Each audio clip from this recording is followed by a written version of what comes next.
give babies an anesthetic, but they would love to come and help. There's always work to be done. The babies have to be transported, they have to be fed, they have to be changed, they have to get to the ward at a certain time, they have to be brought to the operating room at a certain time.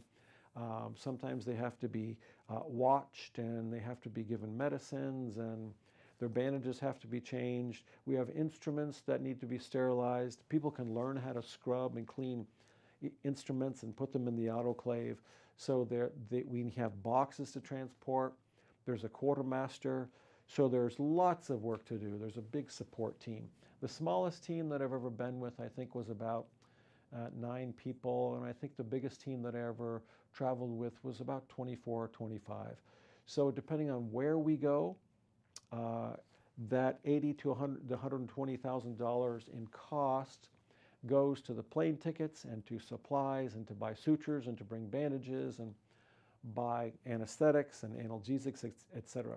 We bring tons of equipment. We oftentimes will bring our own anesthesia machines or part of the machines. We'll bring our own electrocauteries.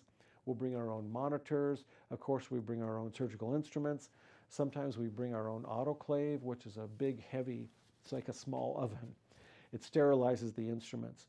So we bring tons of equipment.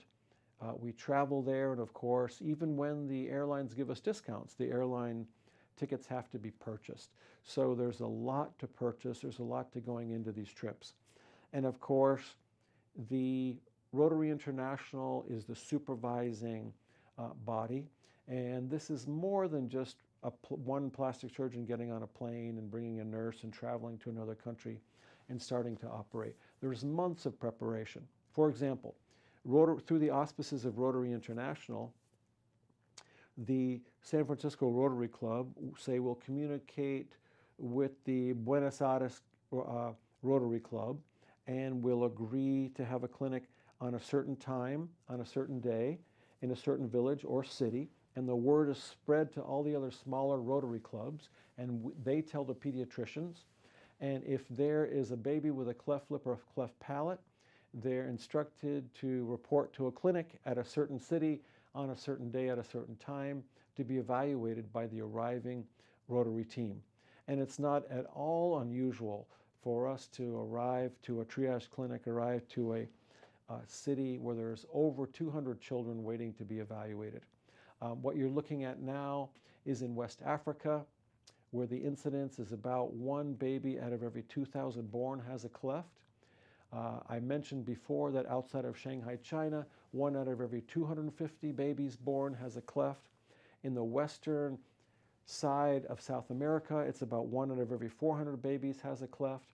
Now in Europe and in the United States and Canada, the incidence is about 1 baby out of every 1,200 has a cleft.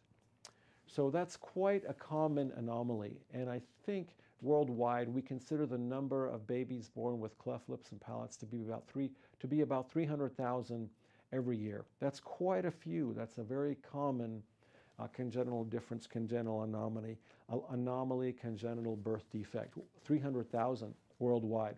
So of course, in the so-called developing countries, we have a medical and surgical system where these babies get the surgery they need, starting at age 3 months. They get speech therapy, they can see a dentist, they can see an orthodontist, get speech therapy right up until when they're starting school, etc. And they're very well taken care of, and with proper surgery that's timed properly and performed properly, and then nursing and orthodontics and dentistry and speech therapy, these babies and children go on to live healthy, normal, happy lives. It's important to note that the intelligence of these babies is normal. They perhaps at one time got a reputation for not being so smart, perhaps because of the babies with cleft palates. As they grow up, their speech is so poor, and so they get mocked and bullied and shamed, and then they get afraid to speak up, and so they get this reputation for being mute or not hearing. Of course, their hearing can be impaired as well because of the cleft palate. So they can be shunned and bullied, and then they, of course, affects their self-image. But please keep in mind that their intellectual function can be totally and completely normal. And we feel that going to these countries and doing an operation for an hour and a half or an hour and 15 minutes or 2 hours can dramatically improve their chances in life of going on and living a normal life and being successful and interacting, etc. A cleft lip repair takes us about an hour and a half, maybe an hour and 15 minutes. A cleft palate repair, more like 2 hours, depending upon if it's the hard palate and soft palate or what it's like, and if we're going to do an alveoloplasty, etc. That's about 2 hours. And so we feel it's very well worth it. I've oftentimes had this thought, if I could get on a plane and fly to another country and get the operating room set up and do one child cleft lip and palate repair and give that one child an opportunity to grow up, to look normal and speak normally and go on and live a normal, happy life, that would probably be worth it to me to operate on that one child. So now think of bringing a team of about 15 medical professionals, and we set up a clinic and set up operating rooms and do over 100 children in about the course of 2 weeks, 10 or 12 or 14 days. Well, then it's certainly well worth it. If I can do that, if our team can do that for 100 babies and do 130 procedures on 100 babies, sometimes we do the cleft lip and the cleft palate, sometimes we'll do the nasal deformity and the lip, etc. If we can do that 100 times over, we feel it's very well worth it. As I think I've said previously in this segment, none of the medical volunteers get paid. The money for these trips goes to purchasing supplies and buying the airline tickets and the consumables, bandages, sutures, etc. So we feel it's very well worth it. We're very grateful to Plasticos and very, very grateful to Rotary International and Rotoplast, and of course, Alliance for Smiles. I've been with all 3 programs, and I think it's very well worth it. It's very rewarding for me. I feel returning home, I have been given as much inside me as I have given to these children in other countries. If you'd like more information on Plasticos or Alliance for Smiles or Rotoplast, they all have websites, and you can go to my website, drmorwood.com, that's drmorwood, and get more information, or call my office here in beautiful Monterey, 831-646-8661. Once again, I'm Dr. David Morwood. I am a board-certified plastic surgeon here in beautiful Monterey, California. We're going to take a very brief pause for a very good cause. Hello, I'm Dr. David Morwood. I have over 25 years experience in plastic surgery.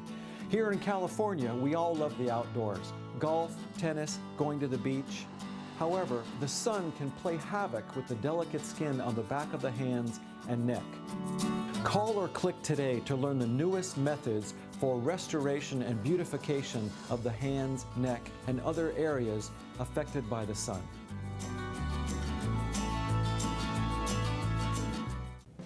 Hello, I'm Dr. David Morwood. I have over 25 years experience in plastic surgery. One of the common goals I share with my patients is that they look natural after their facial rejuvenation. Dr. Morwood made me feel really comfortable. His staff is phenomenal. Going into his office is always a great experience.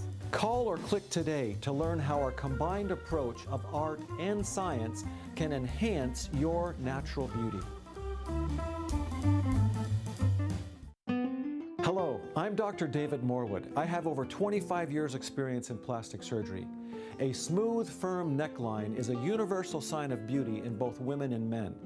Dr. Morwood not only helped me regain my confidence, he helped me achieve the best version of me.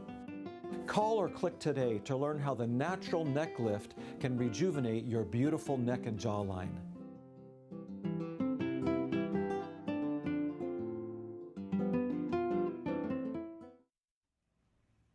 Welcome back to the Doctor is in Television program. I'm Dr. David Morwood. I am a board-certified plastic surgeon right here on the beautiful Central Coast of California. Thank you very much for joining us. What I'd like to talk about in this next segment is a question that I hear very frequently.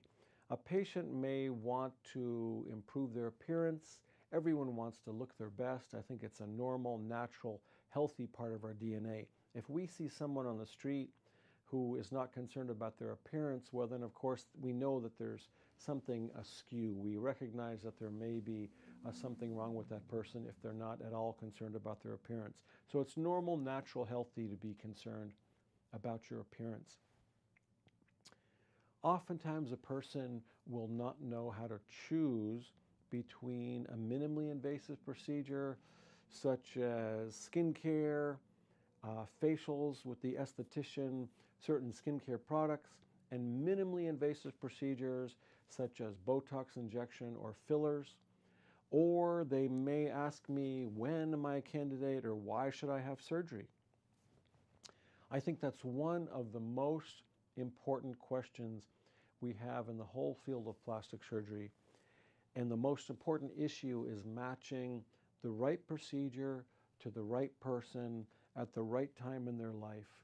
And so they'll get the most benefit from it. We want to give the maximum benefit in terms of a risk-benefit ratio.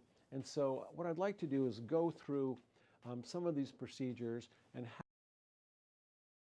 to guide someone to the appropriate procedure or treatment at the right time in their life, so they'll get the most out of it. First of all, you've heard me talk about this probably. It's the triangle of facial rejuvenation, or triangle of beauty. Every triangle has three parts.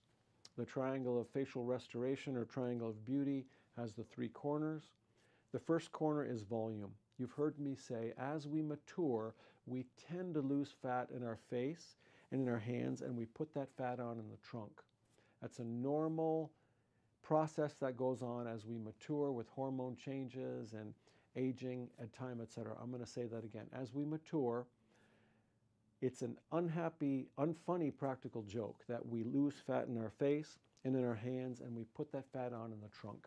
So there are volume changes that we need to consider. Number two, the skin. The skin, what we see is the epidermis, and that's on top of the dermis. That can develop fine lines and deeper lines and pigment changes, liver spots, age spots. You all know those. You all know those terms. Darkened spots. The skin can appear weathered. It can lose its sheen. It can have a dull appearance. And so that second corner of the triangle, skin, that is something that we need to pay attention to. Very important. Now, the third part of the facial rejuvenation triangle, that's the soft tissue position and amount. When we affect the skin in terms of its position and the soft tissues overlying the craniofacial skeleton, when we move them or lift them, that's typically and traditionally what people think of as plastic surgery. That's when we make incisions. We can remove some skin, we can tighten it, we can firm it, but most importantly, we can lift and transpose and put soft tissues in their place where they belong, into a more attractive place. Now, all triangles, excuse me, I'm just adjusting my jacket. All triangles have three parts, and I'll say that again. There's the volume, and we lose fat in the face and the hands and put the fat out in the trunk as we mature. Then there's the skin. Oftentimes skin changes and aging changes of the skin are accelerated and are accompanied by exposure to the sun. And then there's soft tissue, the skin, amount, and position. And I actually have a slide that talks about the triangle of facial rejuvenation, the triangle of beauty. So the triangle rests upon a foundation, and that's the craniofacial foundation, the craniofacial skeleton. The chin, the cheekbones, sometimes the nose, sometimes the ears, the brows, etc., the bony brows.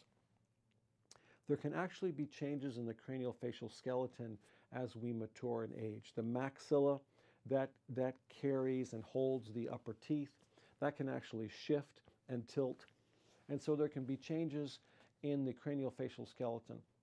On occasion, I will recommend to someone that they have some foundation changes. We might bring the chin forward or do a chin implant. We might add fat to the zygomas or cheekbones. You've all heard that expression that the models have high cheekbones or well-defined cheekbones. So it's when we talk about the chin and the cheekbone, sometimes the nose, etc.,